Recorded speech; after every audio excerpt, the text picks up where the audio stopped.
Yang paling terkenal untuk teknologi itu kan IT ya.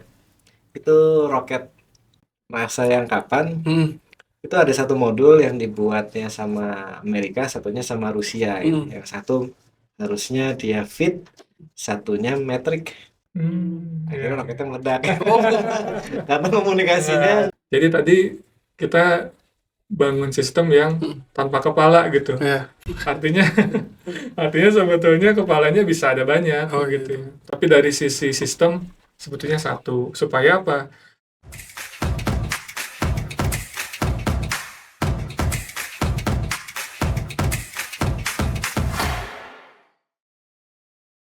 Halo dan selamat datang di episode kelima dari SV Talks 2024 with expert to the next level. Saya Abdali Prasidya sebagai host dan hari ini kita akan membahas topik yang sangat menarik yaitu nearly instant and composable business bersama saya hari ini dan adalah dua narasumber ahli atau expert di bidang bisnis composable yaitu ada Mas Ali dan juga Mas Miskat.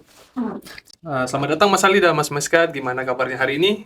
Alhamdulillah. Alhamdulillah. Oh, Bandung kayaknya hari ini macet banget ya. Macet tapi dingin. Oke, sebelum kita masuk ke topik utama, bisakah Anda berdua itu menjelaskan secara singkat apa itu nearly instant dan composable business? Mungkin mengapa ini penting bagi perusahaan untuk mengadopsinya di era digital saat ini? Mungkin Mas Ali bisa menjelaskan dulu apa itu nearly instant dan composable business sendiri gitu. Ya, terima kasih Mas Alif ya. Jadi kita sebetulnya mengambil yang pertama mengembangkan istilah ini itu adalah Gartner. Gartner ini di sekitar sebelum pandemi banget atau awal pandemi 2020-2021 itu mengeluarkan beberapa hasil riset lah ya dari sana.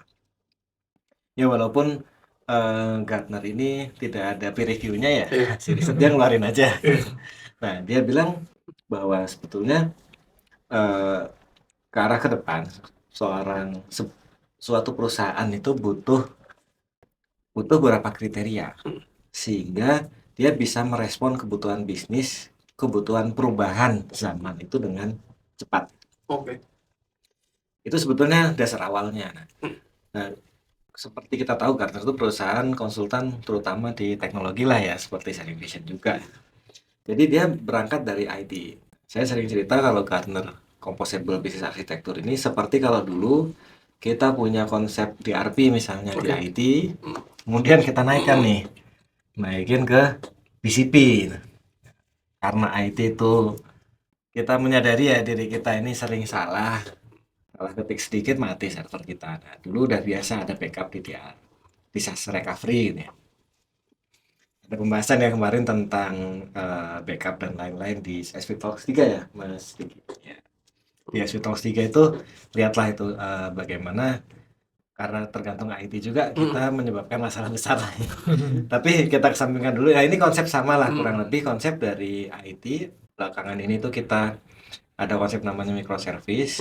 Microservice ini supaya bisnis lebih IT ini bisa aplikasi itu lebih cepat dikembangin, lebih bisa merespon misalnya ada kenaikan jumlah pelanggan gitu ya, Mas Ahmad, kenaikan transaksi dan sebagainya. Ini yang menurut saya pribadi Gartner itu ingin mengangkat ini seperti yang tadi DRP jadi BCP ini composable tadi arsitektur IT. Nah ini biar selaras lah semua dari bisnis sampai ke IT. Oh ya, mungkin bagi yang belum tahu DRP dan BCP itu mungkin bisa dijelaskan juga Mas Ali. Mungkin bagi orang-orang yang awam di sini mungkin belum tahu apa BCP dan DRP.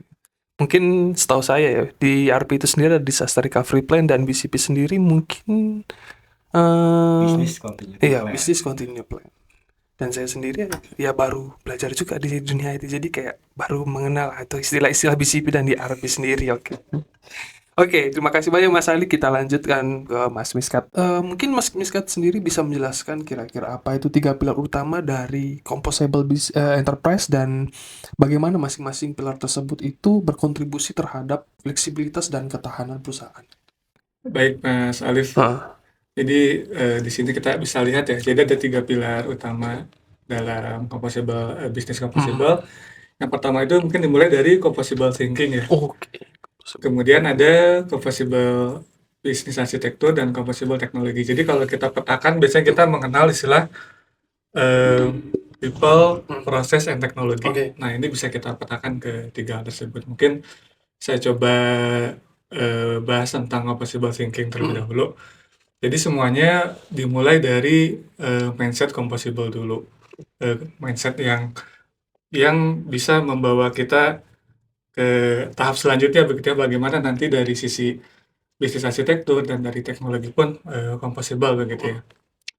Ini kita bisa lebih mudah memahami tentang composable thinking itu dengan membandingkan bagaimana composable thinking dibandingkan dengan mungkin di sini istilahnya traditional thinking begitu ya. Oke. Nah, kalau kita lihat di sini kata kuncinya itu adalah hampir semuanya itu ada change atau perubahan begitu. Nah, di sini itu mungkin kita familiar yang paling atas, don't fix what ain't broke gitu ya. Mungkin suka ada meme-nya Mas Ali ya, misalnya ada kabel yang jelimet gitu ya, kita biarin aja selama masih jalan jangan disentuh gitu kan. Jadi biasanya mungkin di IT kita sering seperti itu begitu ya. Ketika aplikasinya udah katakanlah udah obsolete dari sisi teknologi dari apa, tapi masih jalan, nah jangan disentuh gitu, Biarkan aja pada biarkan fungsinya. aja kalau masih jalan gitu kan. Nah, tapi kalau kita coba mengadopsi composable thinking, sebetulnya yang lagi running well pun itu bisa dirubah begitu. Kita coba mindsetnya berubah gitu. Jadi tadi jangan diubah selama masih jalan, tapi sebenarnya kita lihat segala sesuatu itu changeable gitu, Iya. bisa berubah. Itu apa namanya pola pikir yang pertama. Kemudian di sini juga tadi delay control change begitu ya, karena change itu tadi menyebabkan memiliki resiko. Nah, kalau di composable thinking ini kita coba merangkul si perubahan tersebut. Jadi kalau di sini justru sering mungkin berubah gitu. Kita coba adopsi perubahan sesering mungkin. Nah, ini menarik yang selanjutnya, kalau kita biasanya berpikir tentang perubahan itu, kita berubah untuk mengejar sesuatu begitu. Kita perlu take action untuk mengejar sesuatu. Nah, tapi kalau di composable thinking ini justru kita harus berubah untuk tumbuh, untuk menjadi sesuatu yang lebih baik begitu, bukan untuk mengejar ketertinggalan. Jadi change itu justru diinisiat ya, bukan hanya menunggu perubahan itu harus terjadi. Kemudian ada beberapa lagi hal lainnya, contohnya misalnya design to change. Tadi mungkin kita sempat discuss juga ya sebelum ini gitu, bahwa mungkin dulu kita nggak terlalu memikirkan perubahan di aspek desain. Yang penting desain itu bisa memenuhi kebutuhan gitu ya, kebutuhan dari suatu aplikasi misalnya yang lagi kita bangun. Nah, tapi dengan mengadopsi composable thinking ini dari awal, saat di tahapan desain pun kita sudah coba menerapkan bagaimana jika nanti hal-hal tersebut berubah begitu, sehingga perubahan bisa dapat dilakukan dengan mudah. Mungkin itu dari composable thinking ya. Mungkin dari dua aspek lainnya mungkin sekali mau. Saya menambahkan dulu tentang composable thinking. Ini bukan berarti traditional thinking tidak bagus. Oke. Jadi bisa kita bayangkan ada beberapa hal yang memang butuh pemikiran tradisional, tapi konsekuensinya perlu kita lihat. Dan kenapa sebetulnya dalam kondisi sekarang bagi suatu bisnis, baik dari sisi bisnis arsitektur maupun teknologi arsitektur, teknik arsitektur yang tadi dibahas, lebih baik ke arah composable.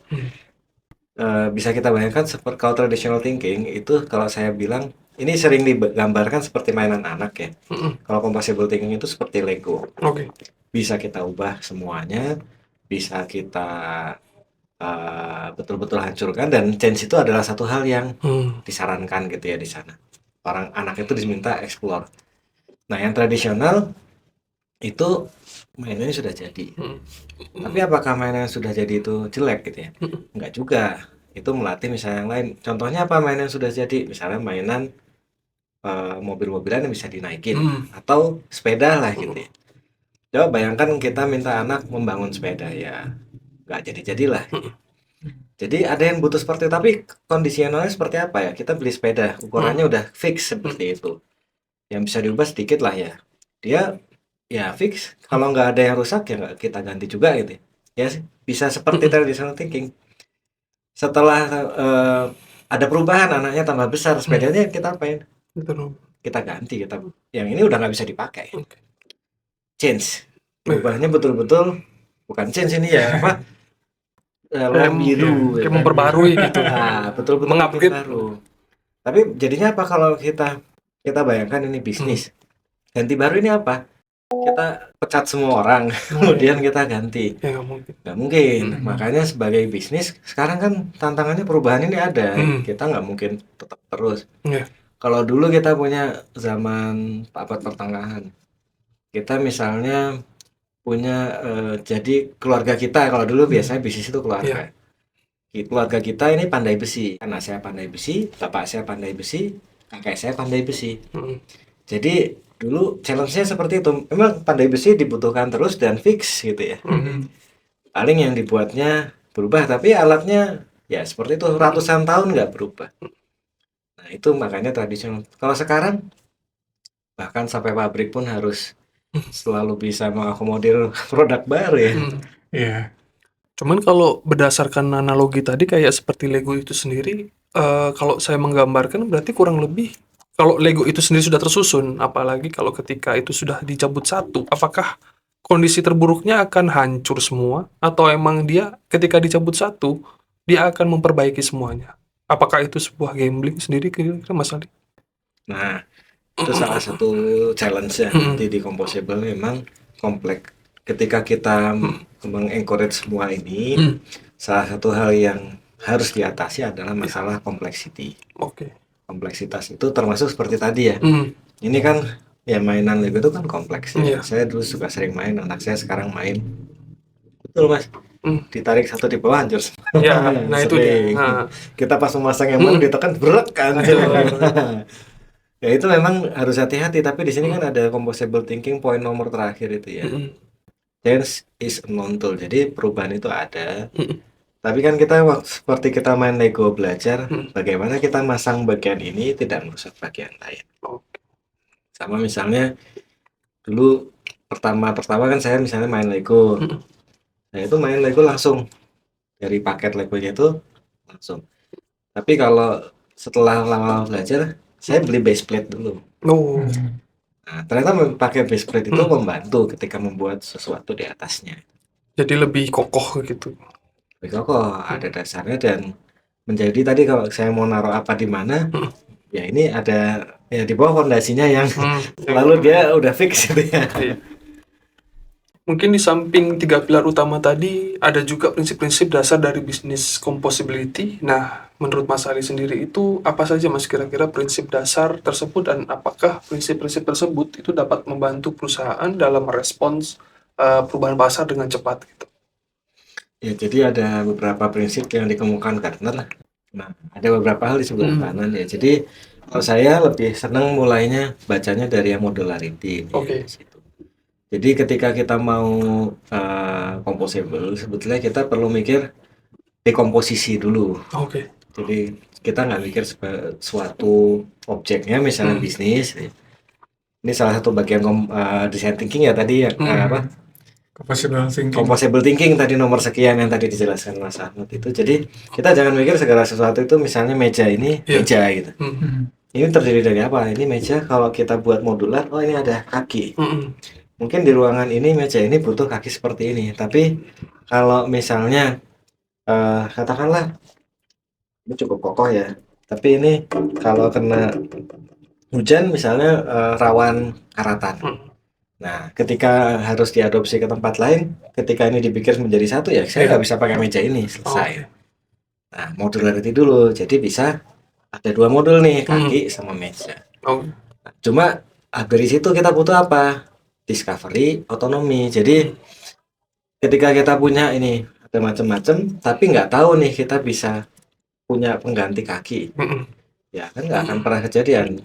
Meja ini yang bisa tahan hujan. Makanya di discovery kita punya modul apa aja sih. Di sini ada ini misalnya kita punya divisi yang berkaitan dengan marketing, kemudian ada divisi yang bisa mengelola dana, ada yang misalnya divisi terkait dengan analisa pasar. Kalau kita nggak tahu kapabilitas masing-masing, nggak ngerti. Kemudian otonomi. Nah, ketika kita ngomong seperti ini, emang bagus. Ini dengan yang di bawah tidak tidak betul-betul bergantung. Misalnya di sini dirancangnya betul-betul ya ini bisa dipasangkannya sama kakinya.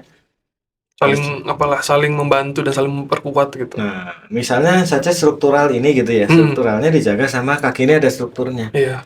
Begitu dicopot kaki ambruk semuanya. Nah, jadi kalau konsekuensinya, prinsipnya ketika kita buat modular, masing-masing modul ini kalau bisa gitu ya, tidak terlalu bergantung modul lain. Jadi modul lain bisa diganti, yang lain tetap bisa. Baru nanti saya terakhir orchestration ya, Oh gitu. bahwa harus ada leader, harus ada ya kita di sini yang merancang kursi ini digabungkan. Kalau enggak ini berdiri sendiri dan sebagainya, nanti kakinya kepasang di atas meja, nggak kepake. Tapi kayaknya seiring zaman juga 4 prinsip dasar desain dalam bisnis composable sendiri pun kayaknya masih bisa berkembang lagi, kayaknya sepertinya seperti itu Mas, kan kayak ada orchestration, modularity, discovery, sama autonomy pun kayaknya seperti ini masih bisa berubah lagi gitu, atau mungkin mengupgrade-nya sendiri gitu kayaknya kan, kayak mungkin dari discovery, autonomy kayak Mas Ali bilang tadi langsung ke better leadership, tapi kan di semua perusahaan, beberapa perusahaan kan mungkin tidak seideal itu, dan beberapa perusahaan mungkin juga tidak menerapkan hal ini gitu. Mungkin ada yang tidak menggunakan bisnis composable tapi menggunakan prinsip dasar lain gitu. Nah, ketika dia menggunakan prinsip lain tersebut, apakah perusahaannya juga akan bergeraknya itu ideal dengan apa yang sudah, dengan perusahaan yang sudah menerapkan bisnis composable tersebut kira-kira? Jadi sebetulnya dari sisi ini ya prinsip dasar yang di gambaran ini aja, ini apakah satu hal yang baru? Sebenarnya enggak ya. Iya. Dari sisi bisnis dari dulu banyak yang melakukan ini. Memang yang mendefinisikan poin disebut orchestration, modularity, discovery, autonomy ini sekarang yang kita acu di sini memang Gartner. Di sebelum-sebelumnya banyak yang menggabungkan ini dalam konsep disebutnya lain juga gitu ya. Tapi intinya bagaimana supaya agile dan sebagainya. Bisa jadi nanti ke depan ada prinsip lain lagi di bawahnya dibuat seperti yang lain. Itu justru mendukung ke konsep ini sebetulnya. Nah, sebagai contoh juga ini Mas Alif ya, mungkin nanti Mas Ahmad bisa menjelaskan lebih lanjut dari sisi teknologi. Ini saya kebetulan pas mau ngisi ini kemarin ke kantor ini. Kantor nemuin satu ini. Jadi sebelum kita dipilih saya sudah nunjukin ya. Di sini tuh ada buku namanya IT Arsitektur dan Middleware nih. Dan kelihatan ya sama pemirsa. Nah, ini pas saya buka kebetulan, pas buka di tengah, ini kita ngomong tentang bagaimana komponen aplikasi, suatu aplikasi itu harus bisa kita pisahkan. Yang aku langsung kebuka di sini, dia contohkan kita bisa di belakang itu punya fitur-fitur transaksional ataupun tadi ya buat marketing dan sebagainya aplikasi. Dan di sisi depan bisa jadi kita punya web, bisa jadi ada ATM yang dari cara kita ya web pakai password gitu. ATM kita masukin pakai PIN itu udah beda. Tapi di dua-duanya kita bisa transfer. Saya transfer ke Mas Alif gitu ya. Saya transfer ke istri, bayar utang ke Mas Alif. Nah itu nggak lihat. Nah itu di belakangnya kan sama transaksi, tapi di depannya bisa beda-beda. Nah itu loh kok sama kayak konsepnya Gartner. Terus saya buka bagian depan. Tahun berapa sih ini? 2001. Sebenarnya prinsip ini dari 2001 yang composable technology ada. Sudah ada berarti dari dulu sebenarnya. Betul nggak Mas? Iya. Iya betul. Jadi kalau dari teknologi kayaknya kalau kita belajar saat kuliah atau saat sekolah juga sebetulnya ada misalnya komponen based development misalnya. Komponen based software development itu juga kalau saya lihat sebetulnya referensinya tahun 2000-an juga. Jadi sebenarnya mengacu tahun 2000-an ya gitu. Sebetulnya dari awal mungkin tadi kita discuss ya. Kayaknya dari awal memang kebutuhan atau keinginan menuju ini sebetulnya dari dulu sudah ada. Dari para expert IT zaman dulu sudah menunjukkan sebetulnya. Cuman mungkin sekarang baru diangkat lagi begitu Mas Ali ya oleh Gartner kebetulan yang dengan nama baru mungkin ya si composable ini. Tapi secara prinsip memang dari dulu sebetulnya sudah ada si komponen si pendukung composable ini. Oh gitu. Oke. Nah, menarik nih sebenarnya. Kalau menurut Mas Miska sendiri dalam konteks composable thinking, itu apa perbedaan utama antara pendekatan tradisional dan composable dalam hal siklus waktu, budaya perusahaan, dan pendekatan terhadap perubahan gitu? Baik, Mas Arif. Hmm. Untuk perbedaan antara tradisional thinking dan composable thinking mungkin tadi kita sudah bahas di awal ya. Mas Arif, kita coba bandingkan beberapa hal yang berbeda.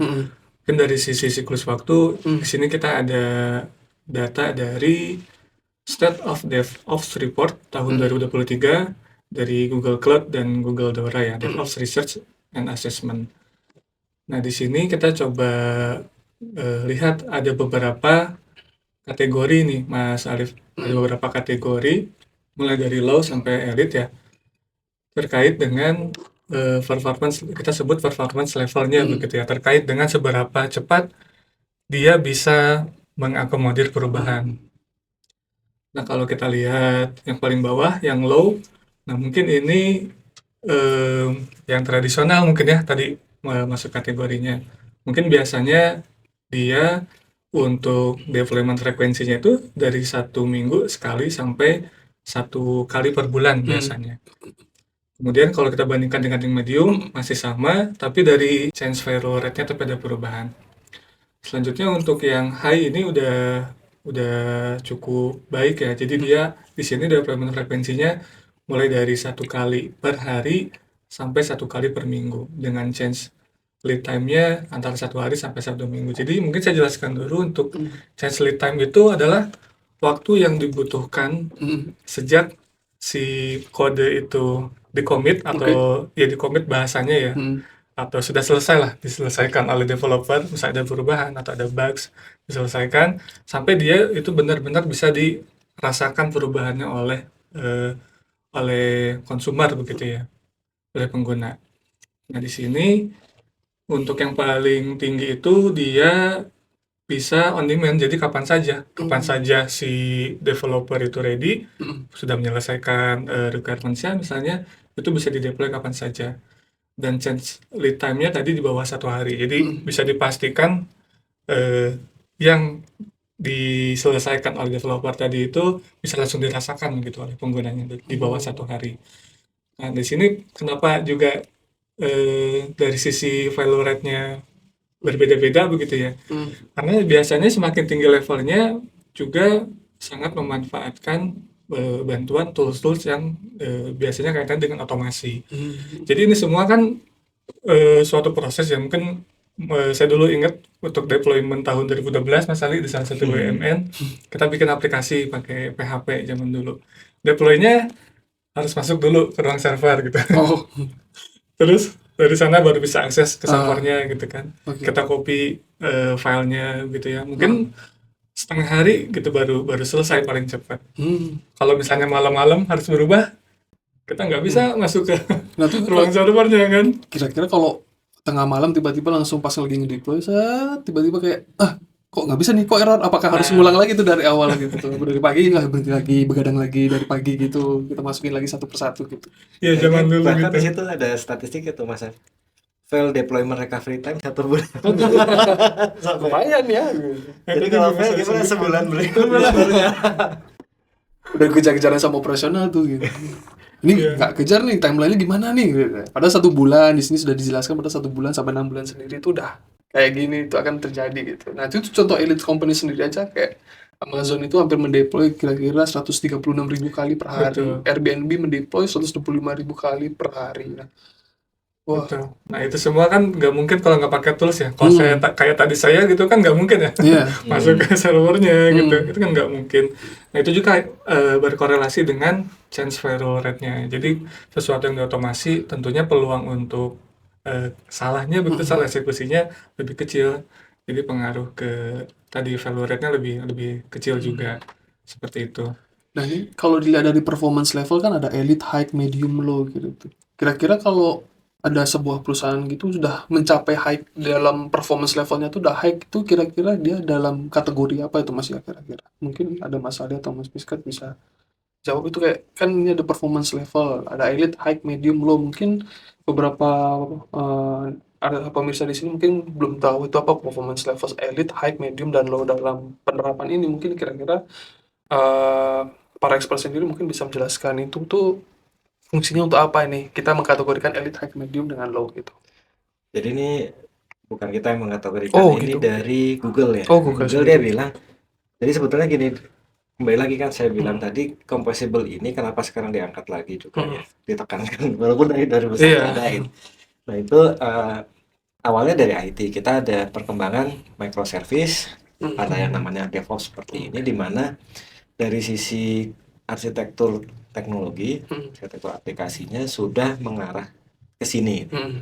Di mana dari Google sendiri nih, Hmm. dia mengkategorikan ada 4 nih. Hmm. Yang paling top di atas sebenarnya dari sisi aplikasi sudah sanggup deployment frekuensi itu on demand. Oh, gitu. Bisnis butuh cepat, bisa Hmm. cepat. Bisnis bisa Oke. lambat, bisa lambat.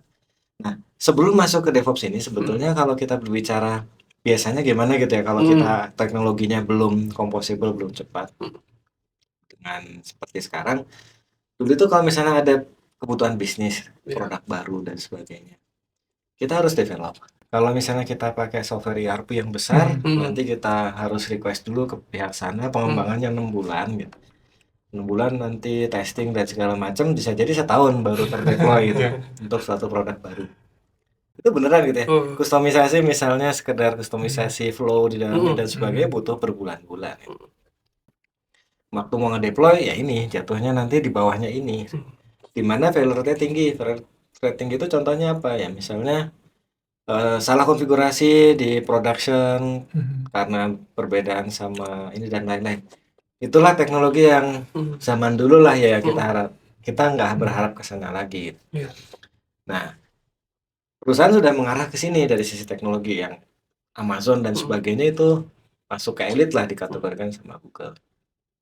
Nah, ketika kita sudah mencapai dari sisi teknologi, sebetulnya kalau kita lihat secara bisnis dia pun sebetulnya kenapa sih butuh sampai elit gitu ya? Kenapa butuh sampai sebesar ini?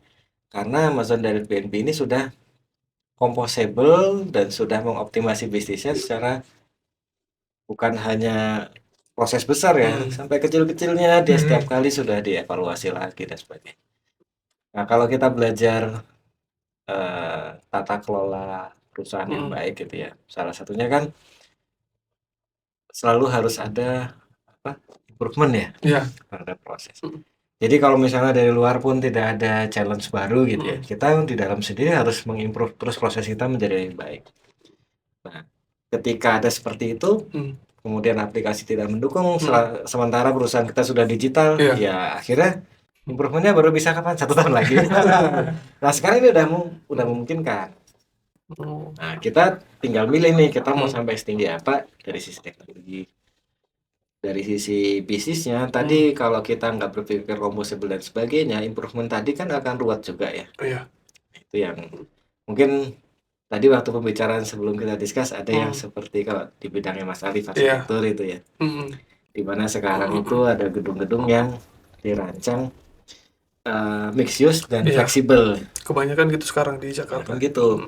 Tapi kalau dari sisi kita bayangin ada kita diminta bangun gitu, kemudian dari sisi bisnisnya sebetulnya dia belum siap ini. Pak, ini tahun depan mau kita arahkan lantai ini masih office apa enggak? Bisnisnya mikir, kita udah biasa jualannya office nih, B2B gitu. Kalau kita jadi residensial, saya nggak kepikir bosnya ngomong kayak gitu. Banyak fungsi yang harus berubah sebenarnya gitu. Nah, kalau dari bisnisnya nggak composable, kita ya gedungnya bisa, ya nggak kejadian juga gitu. Oke. Gedung kita bisa diubah tahun depan langsung berubah. Kalau gedung nggak mungkin tiap hari kan. Oh iya sih. Tahun depan lah kalau Kan gitu. nggak mungkin harus menghancurkan dulu satu bangunan gitu baru bikin energi baru gitu. Iya, jadi kan untuk mengubah satu lantai berapa lantai kan pasti ya Ya butuh waktu butuh sebenarnya. waktu. Tapi kalau gedung itu sudah composable kan nggak harus dihancurin, Iya. cuma itu tinggal diubah. Nah, cuma kalau dari bisnisnya nggak bisa mengabsorb itu, ya nggak akan kejadian bisa berubah selama-lamanya. Berarti kayak kalau dianalogikan tuh ya gedungnya cuma satu, tapi fungsinya yang akan menyesuaikan mungkin seperti itu kali ya. Iya, jadi ini kan aplikasi bisa seperti itu. Makanya dari sini kalau kita sudah elit, ya sebetulnya ini aplikasi sekarang ada teknologi yang bertanya ke bisnis, sok bisnis kamu mau berubah seperti apa, kita siap. Oke. Besok berubah boleh. Oke. Jadi tinggal menyesuaikan aja sebenarnya gitu ya. Nah, yang dulunya nggak bisa kan, dulunya 1 tahun. Sekarang mungkin tadi kata Mas Ali di balik bisnisnya bisa nggak gitu ya dari kalau dari teknologi bisa. Makanya composable thinkingnya di bisnis Iya. juga. gitu. Iya. Ini ada satu yang bisa kita apresiasi ya, salah satu BUMN besar kan dia dapat bank BUMN besar ya, dia dapat arahan untuk jadi holding, kemudian holding mikro di Indonesia. Pas dimasukkan ke dalam, untungnya dia sudah menerapkan walaupun belum lengkap gitu ya composable ini, sehingga pas harus mengintegrasikan bisnis-bisnis ini sudah terpikir, oh ini kita nggak perlu bikin proses bisnis baru yang betul-betul baru, bisa diintegrasikan. Jadi itu menurut saya waktu dia, ya kita harus apresiasi ya, waktu dia bikin Umi Corner dan sebagainya, ini prosesnya cepat dari sisi bisnis, dari sisi proses, dari sisi aplikasi juga. Berarti ya, think tanknya sudah composable mikirnya. Dari sisi aplikasi untungnya sudah lebih composable daripada sebelumnya. Lebih cepat gitu. Cepat gitu. Cepat. Nah, memang yang lama kan menggelarnya karena ada fisiknya ada yang harus diubah. Arsitektur tetap kan. Kerjaan sipil nggak bisa kayak ini. Butuh waktu, butuh manusianya juga untuk memperbarui itu gitu. Cuman di sini ya kemudian bagaimana kalau misalnya Agile dan DevOps itu mendukung konsep composable bisnis dalam meningkatkan responsivitas dan adaptabilitas perusahaan terhadap perubahan. Menurut pendapat Mas Ali gimana? Jadi ya tadi kan ini DevOps itu kita istilah dari teknologi. Dari teknologi kita bisa berubah cepat gitu ya. Cuma ada satu hal yang ingin saya garis bawahi, kenapa sih kita nggak mikir sampai microservice aja gitu ya. Kenapa sih harus sampai ke composable? Dengan microservice dan DevOps bisa sampai ke sini. Nah, tadi dari bisnis kita harus mikir ke composable, dari sisi teknologi, dari sini juga kita tetap harus mikir composable. Karena kita juga pernah mengalami di tempat lain gitu ya, waktu diskusi di mana microservice ini diterapkan dengan tidak baik gitu. Mungkin nanti Mas Al bisa nambahin. Jadi sekedar dari sisi teknologi kita pisah-pisah. Pisah, kemudian jadinya apa? Jadinya ruwet. Jadinya ruwet. Dan tadi sebetulnya kalau kembali ke prinsip-prinsip dasar di sini, misalnya contohnya yang tadi dia harus modular kan, dan yang terakhir kan satu dan yang lain ada sifat tetap resilient ya. Yang ini gagal, yang lain tetap jalan. Nah ini microservice-nya walaupun dipisah-pisah saling tergantung. Satu mati semua. Tetap seperti itu. Nah itu kan ada yang salah dengan penerapan microservice ini. Ada ke arah composable ini.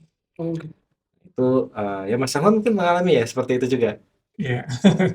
Ya, jadi memang ketika awal booming gitu ya Mas Ali. Ketika awal booming microservice ini, kan dulu kita familiar dengan istilah SOA gitu. Setelah SOA arahnya ke microservice. Nah mungkin dari sisi ya kadang kita coba mengejar dari sisi teknologi langsung terjun ke implementasinya tanpa sebetulnya memahami apa urgensinya, kemudian nilai-nilai dari ke service apa sih sebetulnya yang nilai tambahnya seperti apa begitu ya. Biasanya langsung implement aja, kita langsung mikir dari aspek teknisnya, kita coba pecah sebetulnya yang soal atau monolitik tadi as is gitu dipecah, jadi dependensinya tetap ada begitu ya. Jadi pada akhirnya ya mungkin tambah kompleks jadinya. Barangnya ada banyak tapi manfaatnya tadi nggak terlalu dapat gitu ya, karena mikirnya dari aspek teknisnya aja, mungkin seperti itu ya beberapa gitu. Makanya di sini Mas Ali sebenarnya kayaknya nggak ada di materi yang disiapkan sama teman-teman ini ya. Jadi kalau dari Gartner sendiri itu konsep composable ini ada yang disebut nanti PBC ya, Package Business Capability. Disebutnya Business Capability tapi sebetulnya vertikal gitu ya, bisnis dan aplikasinya. Jadi satu set fungsi bisnis maupun nanti satu set microservice yang sangat berhubungan. Ini adalah satu PBC. Yang disebut modular itu PBC ini. Ketika satu PBC ini harus diganti ya dia mikir di dalamnya saja karena independen sama yang lain. Ya microservices ini ada beberapa mungkin nggak independen ya silahkan. Tapi yang sama yang sebelah misalnya di sini billing, sistem billing. Kemudian di sebelah ada sistem tentang pembayaran payment. Ya. Nah ini kalau nggak kita pikir sebagai dua PBC yang terpisah, ya akhirnya kan ini jadi satu gitu. Kemudian kita misalnya sistem payment kita awalnya bikin sendiri. Wah ini terlalu repot. Orangnya di situ ngurusin payment macam-macam. Kita pakai managed service dari tempat lain kan banyak ya mitra atau apa itu. Sudah di sana aja diurusin sama mereka. Kalau ada kegagalan bayar di bank segala macam kan proses bisnis di mereka, sistemnya pakai mereka. Diganti PBC-nya sama sana.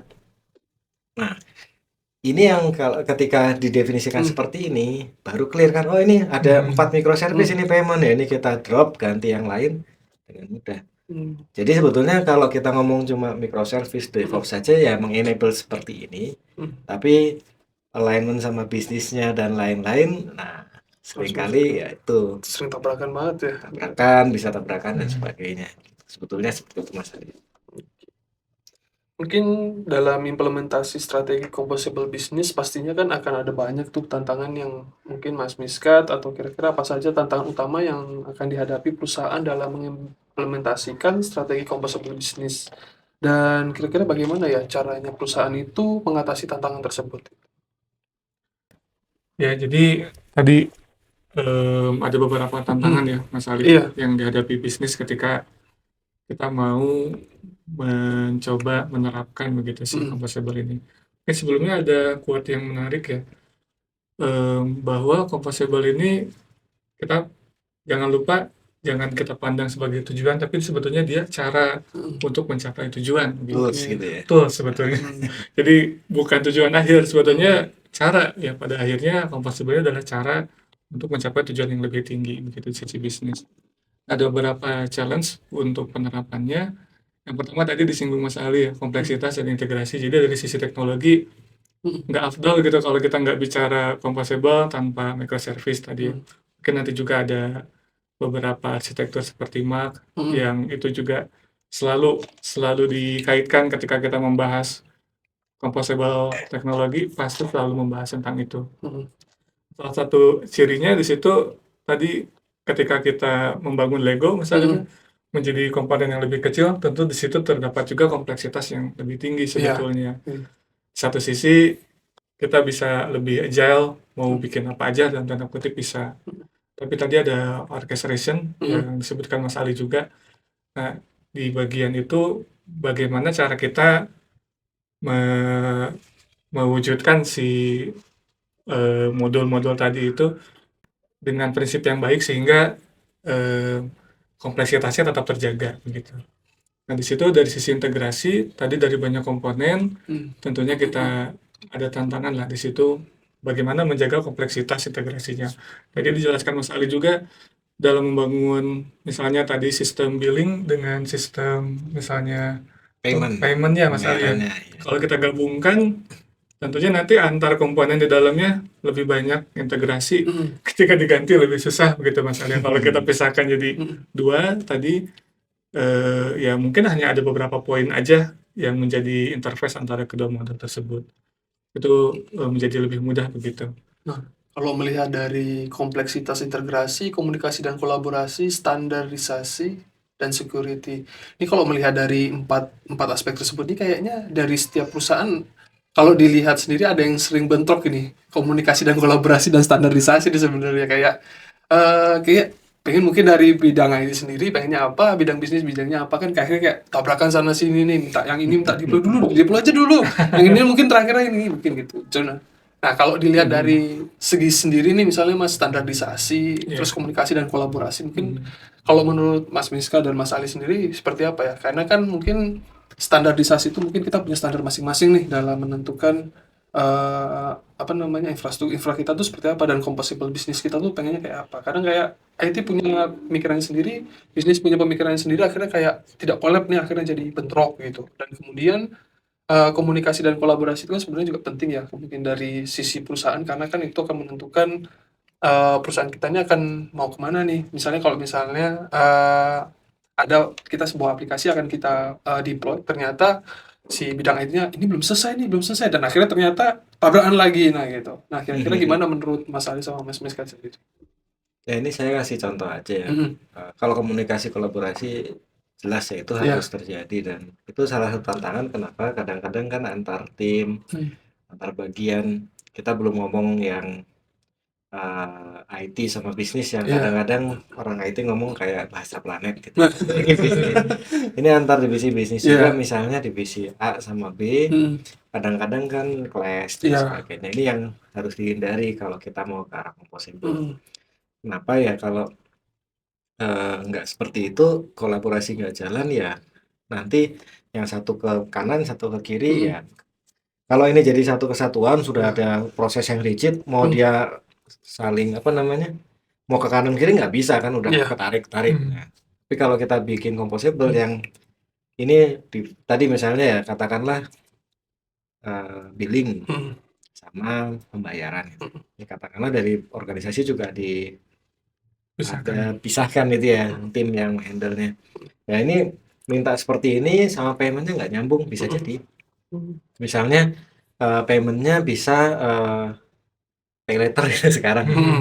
Tapi dari invoice ini nggak memungkinkan untuk itu. Misalnya karena ngapain ada pay later kalau invoice ini bisa ada jangka waktu 60 hari baru dibayar gitu. Iya.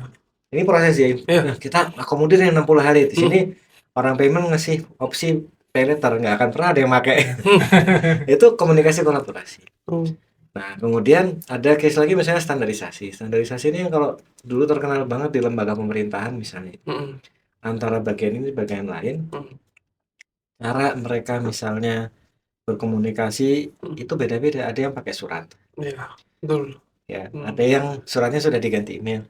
Ada yang sudah pakai istilahnya digital, media digital lah. Iya. Sudah semuanya nggak di email tapi sudah ada di aplikasi khusus yang langsung terhubung sama HP. Ada yang satunya lagi misalnya pakai cara lain lagi ya nggak tahu seperti apa. Nah itu begitu mau dikolaborasikan, nah ini karena nggak standar, misalnya dua bagian di tengah-tengahnya kan akhirnya ruwet lagi ini. Dari sini surat fisik ke sana email gimana gitu ya. Baiknya memang distandarkan. Nah, itu yang dari sisi bisnis seperti itu. Dari sisi IT-nya juga sebetulnya kejadian sama ya, Mat. Iya. Selalu dari dulu. Dari dulu sama. Dari dulu sama ternyata. Yang di sini ngobrolnya pakai apa, di sana nggak nerima. Yang paling terkenal untuk teknologi itu kan IT ya.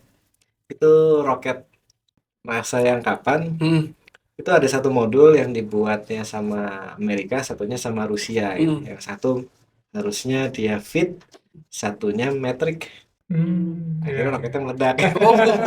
Karena komunikasinya itu satuannya beda. Satuannya beda, nggak lewat standar. Itu challenge. Kalau security jelas ya, karena ya kalau itu sifatnya modular, maka memang masing-masing punya risiko. Integrasinya punya risiko lagi. Jadi ya ini challenge sih ya.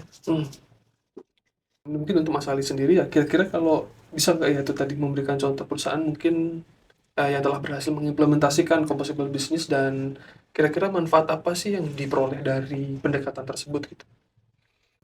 Ya pertanyaan menarik Mas Ali. Itu jadi sebetulnya nih kalau dari sisi semua yang sampai ke composable ini tadi sekali lagi mulai dari sini. Yang sering diacu itu dua sebetulnya.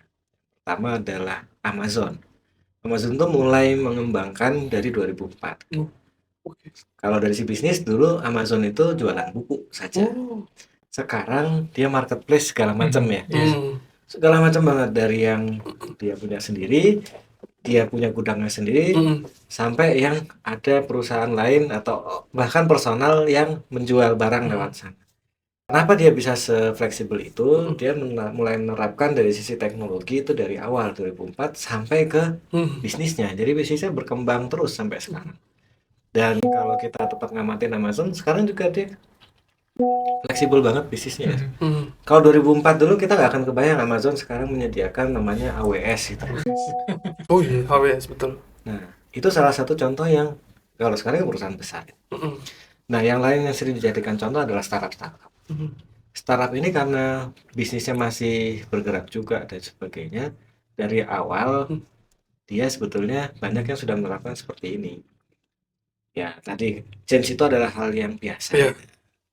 Kita dapat pendanaan dari mana, arahnya kemana kan setiap decknya bisa jadi ada perubahan dan sebagainya. Tapi mungkin beberapa orang mungkin nggak bisa menerima perubahan itu ya gitu. Karena Nah. kayak antara mungkin itu tadi sih, ada yang takut untuk menerima perubahan tersebut atau mungkin ada yang tidak bisa mengejar itu gitu. Tapi mungkin dari beberapa kalangan ada yang kita tetap pengen perubahan agar bisa kayak lebih fleksibel dalam hal apa gitu. Mungkin terakhir dari Mas Ali dan Mas Miskat sendiri itu kira-kira bagaimana ya langkah-langkah konkret yang dapat diambil perusahaan untuk menjadi composable? Mungkin mulai dari evaluasi aset hingga membentuk tim dengan pendekatan MVP, yaitu minimum viable product. Ya mungkin saya jelaskan sedikit dulu dari sisi ini ya. Kalau kita sekarang sudah jadi perusahaan yang katakanlah belum composable. Oke. Yang pertama tentunya adopsi dulu tadi ya, 3 pilar utama composable thinking. Nah, composable thinking itu apa? Sekarang yang kita punya, kita kumpulkan nih, kita punya aset apa dari sisi tim kita, organisasi seperti apa, kapabilitas kita seperti apa, sampai teknologi dan sebagainya. Bagaimana ini bisa kita jadikan modular? Ya kalau sekarang belum, ke depannya gimana gitu ya. Iya. Supaya bisa modular dengan prinsip-prinsip yang tadi sudah. Oke. Dari sisi organisasi ya pasti menuju modular itu akan ada perubahan organisasi, culture dan sebagainya. Dari sisi teknologi ada beberapa hal ya nih Mas Ahmad. Iya. Jadi dari teknologi ini tadi ya kita nggak afdal kalau nggak bicara mak gitu ketika kita membahas tentang composable business. Ini juga sebetulnya mungkin dari dulu ya Mas Ali ya udah apa namanya sudah di IT sudah dibahas lah. Tadi salah satunya di buku ini yang Mas Ali sebutkan juga sebetulnya dia bahas tentang mak ini. Tadi eksplisit di bukunya dia bilang presentation layer begitu ya, yang di sini disebut dengan headless ya. Headless. Memang ada perbedaan dari sisi istilah, tapi secara konsep sama sebetulnya. Nah, mak ini biasanya dari sisi teknologi yang menjadi acuan ketika kita mau mengimplementasikan composable teknologi itu, arsitekturnya menjadi acuan biasanya mak ini. Yang pertama, kita implementasikan tadi komponen-komponen dalam bentuk microservice. Tadi sudah dibahas juga, tapi harus hati-hati juga dalam implementasikan microservice-nya. Tapi tadi syarat pertamanya microservice. Nah, tapi yang menarik sebetulnya mungkin yang perlu di-define pertama itu justru dari API first ya, yang A-nya ya. Jadi ketika kita bicara tentang sistem requirement, itu semua pertama terjemahkan terlebih dahulu ke API sebelum pengembangan tersebut dilakukan. Sebetulnya dari sisi requirement itu nanti akan muncul API apa saja begitu. API ini semacam kontrak lah ya kalau kita coba bayangkan. Oh nanti capability-nya akan ada ini. Nanti kita coba pecah tuh API tersebut ke microservices-nya. Itu jadi bisa paralel nanti antara pengembangan di microservice dan nanti di sisi channel-nya atau front end-nya. Nah kemudian yang C itu cloud base, dia mengarahkan kita untuk mengimplementasikan atau menggunakan infrastruktur yang cloud native gitu. Kalau tadi saya bicara tentang deployment yang masih manual banget, kita harus masuk ke servernya. Gimana kalau misalnya ternyata versi PHP yang digunakan itu nggak support gitu di OS itu, harus upgrade dulu dan lain sebagainya, itu kan sangat-sangat memakan waktu. Dan belum lagi kalau misalnya di server tersebut ada aplikasi lain yang bentrok gitu versi library-nya. Nah itu semua bisa dihindari ketika kita menggunakan dari sisi infrastrukturnya yang cloud native. Jadi aplikasinya secara mudahnya dibungkus begitu ya ke dalam kontainer, kemudian nanti bisa memudahkan juga ketika suatu fungsi butuh di scale dibandingkan yang lain, misalnya memang lebih sibuk begitu ya di service tersebut, itu lebih mudah lah untuk scalability-nya. Yang terakhir headless itu jadi tadi kita bangun sistem yang tanpa kepala gitu. Artinya sebetulnya kepalanya bisa ada banyak gitu. Tapi dari sisi sistem sebetulnya satu. Supaya apa? Supaya dari channel manapun pengguna mengakses sistem atau aplikasi kita, sebetulnya dia akan mendapatkan experience yang konsisten baik dari sisi data maupun dari sisi fitur. Mungkin experience dari UI atau UX-nya bisa beda-beda, tapi headless ini memungkinkan yang tadi dia nggak merasa bahwa saya kok tadi bayar transfer di misalnya mobile banking kok nggak ada nih ketika saya cek di ATM gitu mutasinya. Nah, itu bisa dihindari dengan si headless ini. Jadi channel apapun itu hanya sebagai front end aja untuk menjembatani antara pengguna dengan si sistem, tapi di balik itu sebetulnya sistemnya tetap sama karena tadi sudah didesain menggunakan API first ya, dia sebagai kontrak yang menjembatani antara katakanlah backend dengan front end-nya. Seperti itu. Mungkin sedikit tentang MPV ya. Nah, MPV ini sering banget digunakan di teman-teman startup. Mungkin ini sebelum kita awal-awal bicara tentang composable, mungkin teman-teman startup bicaranya dulu MPV gitu. Yang penting bagaimana kita bisa membuktikan bahwa ini bekerja begitu ya dari sisi bisnis, dari sisi kebutuhan terpenuhi. Nah, itu supaya tadi composable bisa menjawab perubahan dengan cepat, bisa menggrab opportunity dengan cepat. Biasanya strategi yang digunakan juga kita coba bikin versi minimum viable product gitu. Jadi produknya mungkin nggak sempurna, tapi dari sisi fitur, dari sisi experience yang ingin ditonjolkan, yang basic-basicnya udah terpenuhi di sana semua. Nah, ini mungkin ada juga beberapa solusi low code atau ini ya no code bahkan Mas Ali ya sekarang itu mungkin bisa banget dimanfaatkan untuk membangun MPV di era sekarang. Jadi nggak perlu tadi ya effort yang karena pada akhirnya nanti MPV ini mungkin bakal di rework atau bakal disempurnakan begitu. Yang penting kita dapat jawabannya dulu bahwa ini apakah memang sebetulnya idenya berjalan dengan baik atau enggak gitu. Mungkin ini sedikit tambahan dari saya mungkin sebagai closing juga ya Mas Alif bahwa ada satu nih yang nggak dibahas Carter tadi. Jadi hati-hati ketika implementasi ini. Saya kembali ke awal kan bahwa tadi ada yang tradisional sama composable. Saya contohkan tadi analoginya dengan mainan anak. Tidak semua sebetulnya harus juga composable. Ada apa sih ya sebetulnya composable ini yang menjadi harus kita hati-hati kalau di Indonesia ini ya. Indonesia ini kan termasuk yang agak sensitif terkait biaya. Sebenarnya itu tuh tertutup oleh beberapa prinsip-prinsip gitu. Sebenarnya dia tercantum gitu tanda kutip ya, agak sedikit bahaya gitu. Karena ada kompleksitas dan sebagainya sebetulnya. Ada overhead juga dari sisi biaya pastinya. Jadi ketika kita merancang sesuatu yang tightly integrated dan sebagainya, bisa kita buat efisien banget kan sebetulnya. Jadi ketika efisien banget, biayanya sebetulnya bisa lebih murah. Tapi konsekuensinya tadi ketika ini konteksnya sudah berubah, bisa jadi harus dibuang ganti baru. Bisa jadi lebih mahal ya ganti barunya. Ya saya tadi kepikiran kalau organisasi dibuat seperti itu gimana ya? Begitu nggak relevan harus bubar perusahaannya. Nah itu dia. Bikin baru itu mahal. Ya tapi banyak orang itu nggak paham ketika sekarang mereka cenderung seperti ini, kemudian berubah menjadi composable, pasti ada biaya tambah dulu. Bahkan dari teknologi kan gitu ya. Monolitik sama microservice, itu microservice pasti lebih mahal biaya untuk paling nggak pengembangan, biaya untuk servernya gitu juga. Karena ada overhead dari masing-masing yang sudah composable modulnya.